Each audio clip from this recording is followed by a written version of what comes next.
Hello दोस्तों, बहुत बहुत स्वागत है आप सभी को आज के इस नए वीडियो के अंदर। तो आइए आज हम लोग बजट के बारे में जानेंगे कि बजट क्या होता है और इसकी जो है प्रक्रिया है, इस मतलब क्या प्रक्रिया है इसकी। तो आज इन्हीं सब के बारे में आज हम लोग जानेंगे। तो आइए जानते हैं इसके बारे में। वैसे हमारे संविधान में बजट शब्द का प्रयोग तो नहीं किया गया है, लेकिन इसके जगह पर वार्षिक वित्तीय विवरण इस शब्द का प्रयोग किया गया है। और इसका जो प्रयोग किया गया है वो आर्टिकल नंबर 112 में मिलता है। किसमें? आर्टिकल 112 यानी 112 में मिलता है वार्षिक वित्तीय विवरण।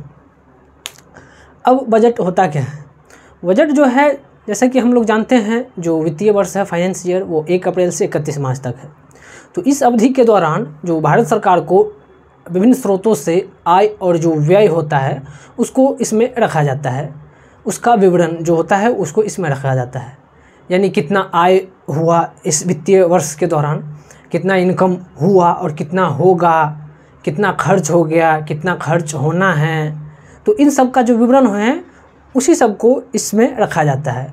एक इस जो अवधि है वित्तीय वर्ष 1 अप्रैल से 31 मार्च तक, तो इस अवधि के दौरान कितना क्या हुआ उसी सब का विवरण इसमें रखा जाता है।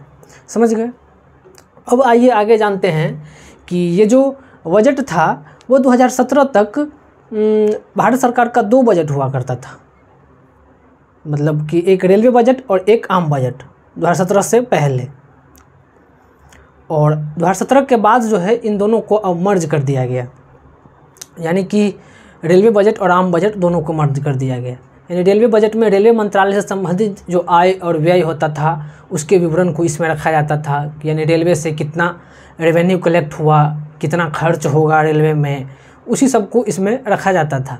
और अन्य मंत्रालयों से संबंधित जो विवरण होता था उसको आम बजट में रखा जाता था। तो 2017 के बाद से इन दोनों को अब मर्ज कर दिया गया और अब जो बजट होता है वो एक ही बजट निकाला जाता है सब। समझ गए? अब आइए जानते हैं कि इसकी क्या प्रक्रिया है। इसकी प्रक्रिया के बारे में आज हम लोग जानेंगे। फिर इसको राष्ट्रपति की अनुमति से जो है इसे पहले लोकसभा में प्रस्तुत किया जाता है।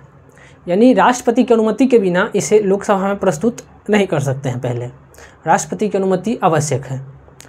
और वैसे राष्ट्रपति को ही ये शक्ति दिया गया है कि बजट को प्रस्तुत करे, लेकिन राष्ट्रपति के द्वारा जो है इसे वित्त मंत्री से प्रस्तुत करवाया जाता है। यानी बजट को वित्त मंत्री के द्वारा लोकसभा में प्रस्तुत किया जाता है हर वित्तीय वर्ष के दौरान। और जो प्रस्तुत किया जाता है वो 1 फरवरी को हर वित्तीय वर्ष के दौरान प्रस्तुत किया जाता है। समझ गए? उसके बाद बजट पर सामान्य चर्चा होती है। यानी कि उस पर चर्चा होगा, भाषण होगा। यानी हमको हाईवे बनवाना है, नए रेलवे लाइनें बिछानी है, एक्सप्रेसवे बनवानी है, तो इन सब में इतना खर्चा होगा, क्या होगा, नहीं होगा। तो इन्हीं सब पे जो है चर्चा होती है, भाषण होता है। शिक्षा पे हमको इतना खर्च करना है, शिक्षा पे 18% GST है, अब और 50% कर देंगे। तो इन सब के बारे में जो है इसमें भाषण होता है, इसी सब के बारे में। समझ गए? उसके बाद बजट को विभागीय समिति को सौंप दिया जाता है। यानी कि जो भाषण हुआ रहता है उसको अब तो लागू भी तो करवाना है ना, तो उसके मतलब लागू करवाना है तो विभागीय समिति के द्वारा जांच किया जाता है। फिर बारीकी से विभागीय समिति को सौंप दिया जाता है और फिर उसको जांच किया जाता है कि कितना कारगर सिद्ध होगा, लागू हो पाएगा कि नहीं, कितना खर्च होगा, क्या खर्च होगा, नहीं होगा। तो इन सब को जो विभागीय समिति के द्वारा जांच किया जाता है इसको, और उस जांच के आधार पर फिर निर्णय लिया जाता है कि क्या करना चाहिए, क्या नहीं करना चाहिए, फिर होगा कि नहीं होगा। तो इसी सब पर फिर चर्चा होती है, बस इसी तरह से। तो ये थी हमारी बजट के बारे में। उम्मीद करता हूँ कि वीडियो काफ़ी अच्छा लगा होगा। वीडियो अच्छा लगा हो तो वीडियो को लाइक, कमेंट, सब्सक्राइब कर दीजिए।